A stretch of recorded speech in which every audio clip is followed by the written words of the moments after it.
Kaya niyo bang bumiyahe ng 6 na buwan sa buong bansa sakay ng wagon o bagon? Gaano kadaming gamit ang dadalhin mo? Kakayanin din ba ng sasakyan mo ang ganun katagal na biyahe? Sa US, ang Oregon Trail ay umaabot ng mga 2,170 miles mula sa Missouri hanggang sa Oregon. Ang trail ay mahalaga sa expansion ng United States noong kalagitnaan ng 1800s. Nasa 400,000 pioneers ang naglakbay sa kanluran sa paghahanap ng bagong kabuhayan. Ang dami-dami-dami nila! Ang mga ruta sa Rocky Mountains ay unang natuklasan ng mga explorer at negosyante tulad ni John Jacob Astor na nagtatag ng outpost sa Astoria.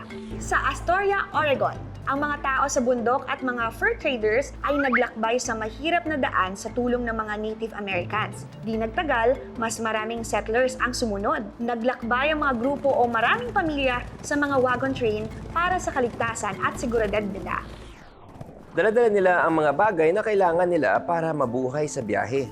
Harina, asukal, karne, kape, asin, gulong, mga bariles ng tubig at mga personal na bagay. Pero marami pa rin nagdala ng mga gamit na hindi naman kailangan. Kaya maraming gamit ang naiiwan sa daan, tulad ng mga damit, libro at pagkain. Ang Fort Laramie sa Wyoming ay nakilala bilang Camp Sacrifice dahil sa iniwan ng mga gamit ng mga tao para maglakbay sa Rocky Mountains. At isa sa panganib ng paglalakbay ay ang pagkakasakit ng mga tao. It's Trivia Time! Sa humigit kumulang na 400,000 trail pioneers, ilan ang nasawi dahil sa sakit? A. 20,000 B. 50,000 or C. 100,000? Napakahirap ng paglakbay sa Oregon Trail. Umabot sa 4 to 5% ang mga nasawi sa mga nagkasakit. Kaya A, humigit kumulang 20,000 ang tamang sagot. Ang Oregon Trail ang dahilan kung bakit dumami ang mga nakatira sa Wild Wild West ng Amerika. Noong panahon na yun, tiniis ng marami ang mahirap na biyahe dahil sa pangako ng lupa, kayamanan, at isang bagong simula, ang tinatawag na American Dream. I believe! Believers, may bugtong ako para sa inyo. Mahulaan nyo kaya ito?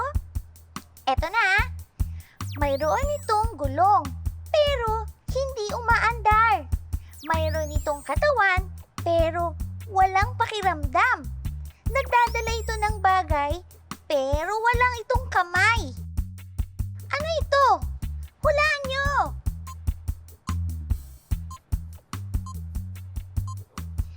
Oh, nahulaan nyo na ba?